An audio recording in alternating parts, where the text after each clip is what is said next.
जब प्रकाशन वर्ष की बात आ रही है तो मुझे आप सभी के कई कमेंट्स देखने को मिले, जिसमें कि आप लोगों ने कहा कि सर फला प्रकाशन वर्ष को, खासतौर से खुरदरे पैर को लेकर आप लोगों ने कहा कि इसका प्रकाशन वर्ष कुछ किताबों में 1961 दिया गया है, जबकि हमने यहाँ पर 1957 आप सभी को बताया हुआ है।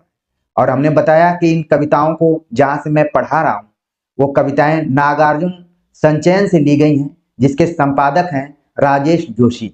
तो इसको मैं प्रामाणिक तौर पर देखने का आग्रह कर रहा हूं कि भले आपको तमाम गाइडनुमा किताबें या फिर कुछ ऐसी किताबें जो कि यूजीसी नेट की परीक्षाओं को पास कराने में या क्वालिफाई कराने में आप सभी को मदद कर रही हों, वहां पर प्रकाशन वर्ष 1961 दिया गया है, लेकिन अगर मूल किताब के दृष्टिकोण से देखें तो इसका प्रकाशन सन 1957 में हुआ है।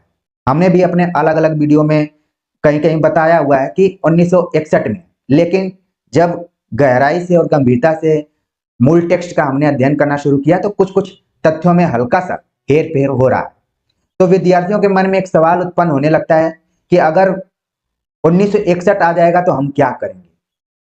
देखिए, कोई भी सवाल अगर बनता है तो उटपटांग तरीके का प्रकाशन वर्ष नहीं पूछा जाता है। जैसे मैं ये कहना चाहता हूं कि अगर पेपर बनाने वाले के दिमाग में आएगा कि खुरदरे पैर का प्रकाशन वर्ष का सही जवाब 1957 होगा, तो विकल्प में आपको मिलेगा 1957, 1956, 1955, 1954।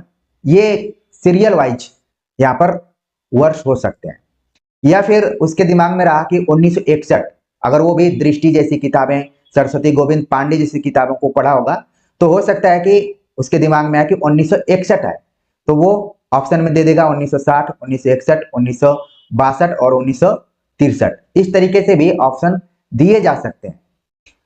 तो हम यहाँ पर परीक्षाओं के दृष्टिकोण से तो पढ़ ही रहे हैं, अपने मानसिक विकास के दृष्टिकोण से भी पढ़ रहे हैं कि किसी भी किताब या गाइड को पढ़ते वक्त किन किन चीजों को हमें ध्यान में रखना है। मैं चाहता तो दृष्टि के किताब का आपको यूनिट वाइज अध्ययन कराता, लेकिन मेरा काम वो नहीं है, वो आप लोग खुद से करेंगे। मेरा काम वो है कि आपको एज एकेडमिक तौर पर यहाँ पर पढ़ाया जाए। तो घबराने की जरूरत बिल्कुल नहीं। जो भी तथ्य आपको कहीं कहीं बताए जा रहे हैं, उन तथ्यों को आप ध्यान में रखिए, क्योंकि कविता पर मैं अभी बात करूंगा। मनोविश्लेषणात्मक तरीके से जो भी विद्यार्थी मुझसे जुड़े हुए हैं, उनके मन में उठने वाले कुछ सवालों का समाधान भी करना मेरा दायित्व बनता है। देखिए, यहाँ पर आप लोग जुड़े हुए हैं तो कुछ उम्मीद के साथ जुड़े हुए हैं, और आगे चलकर आप इसी एरिया में आएंगे, पढ़ाने वाले एरिया में आएंगे, तो कौन से तथ्य सही हैं और कौन से तथ्य गलत हैं, उनको भी आपको ध्यान में रखना पड़ेगा। जैसे मैंने एक तथ्य बताया कि कठिन काव्य का प्रेत केशवदास को आचार्य रामचंद्र शुक्ल ने नहीं कहा है, बल्कि देव ने कहा है।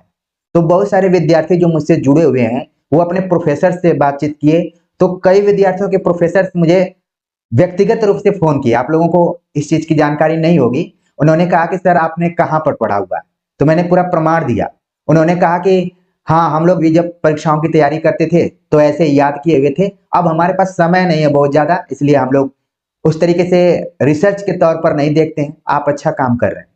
तो प्रिय विद्यार्थियों, मेरी कोशिश एक ये भी है कि आप उन गलत तथ्यों को परीक्षा के समय तक तो अपने दिमाग में रखिए, आपको नंबर पाने हैं, लेकिन आगे चलकर जब उन विद्यार्थियों को आप पढ़ाएंगे तो थोड़ा सा शोध परक चीजों को बताइए कि जो चीजें बहुत दिनों से गलत पढ़ाई जाती रही हैं, उनको आप आने वाली पीढ़ी को भी गलत न बताएं। ये मेरा प्रयास है। ये नहीं है कि किसी को कमतर आंकना है और किसी को उच्चतर आंकना है, ऐसी मेरी कोई मंशा नहीं है। मेरी कोशिश है कि सही तथ्यों से आप अवगत हो। तो यहाँ पर देखिए, प्रकाशन वर्ष को, क्योंकि आप लोग परीक्षाओं की तैयारी से जुड़े हुए हैं, तो जाहिर सी बात है कि आपके मन में चिंता उत्पन्न हो जाएगी कि हम सही दिशा में जा रहे हैं या गलत दिशा में। तो आपको एक चीज ध्यान में रखना है, नोट्स बनाते समय जो सही तथ्य हैं और प्रामाणिक तथ्य हैं उनको भी नोट करना है, और जो गलत तथ्य हैं उनको भी नोट करना है, ताकि अगर परीक्षा में गलत तथ्य को ही सही आंसर माना जा रहा है तो कम से कम आप उस परीक्षा में पीछे न जाए। लेकिन आगे एक न एक दिन सही तथ्य को स्वीकारना ही पड़ेगा, भले कुछ हो जाए। ठीक है।